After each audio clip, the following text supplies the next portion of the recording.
Voilà, je vais essayer de présenter brièvement le réseau des scolaires burundais.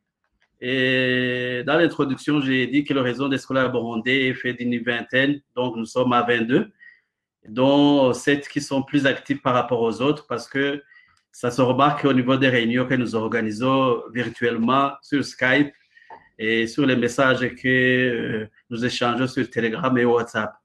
Et je tiens également, comme je le disais tantôt, je tiens à remercier les organisateurs de cette conférence internationale.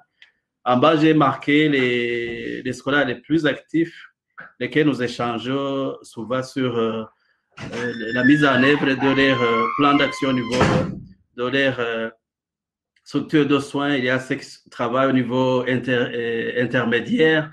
Là, je vais dire les provinces sanitaires, parce qu'avec la subdivision de notre ministère, il y a ceux qui travaillent au niveau du niveau central, il y a ceux qui travaillent au niveau des provinces sanitaires, ceux qui travaillent au niveau des districts sanitaires communément appelés le niveau opérationnel de notre ministère. Alors, par rapport à l'organisation du travail, les membres du réseau scolaire burundais se rencontrent régulièrement, je venais de le dire, pour échanger sur la mise en œuvre de leur plan d'action. Et nous avons eu des soucis avec comment on pouvait se rencontrer physiquement, raison pour laquelle je le disais tantôt qu'on se rencontre avec Skype ou WhatsApp. Mais dans l'avenir proche, nous comptons nous réunir auprès du directeur, je l'ai dit dans ma présentation pays, pour évaluer la mise en œuvre de nos plans d'action. Et nous comptons approcher les partenaires de la vaccination pour un soutien technique et financier pour effectivement aller au niveau de la mise en œuvre. Là, on va aller près de l'OMS, de l'UNICEF et de l'unité de gestion qui est ici pour le compte d'Igavi. Et par rapport aux différentes activités déjà menées, je vous ai dit que notre objectif principal est de contribuer à l'amélioration des services de vaccination, partant donc de l'offre des services et de la demande des services de vaccination pour pouvoir arriver à des taux de couverture vaccinale satisfaisantes dans tous les districts sanitaires.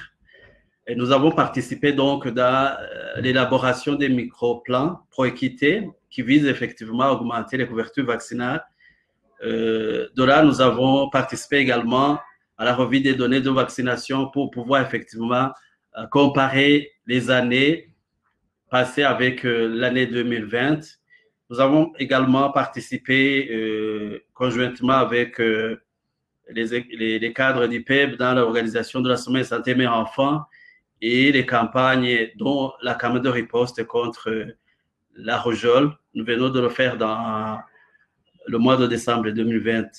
À côté de cela, il y a toujours un renforcement quotidien des capacités des prestataires à tous les niveaux. Là, je vais citer le renforcement des prestataires sur le call MLM, Middle Level Management et ou bien le PEP pratique.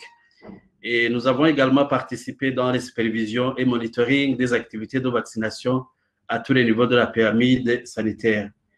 Voilà de façon résumée, de façon ramassée les différentes activités déjà menées avec le concours effectivement des cadres d'IPEV.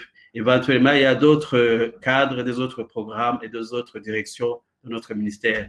Voici un résumé et ma présentation. Je vous remercie. Mais comme c'est vous pouvez demander à ceux qui sont là s'il y a quelqu'un qui veut prendre la parole ou bien poser des questions dans le chat.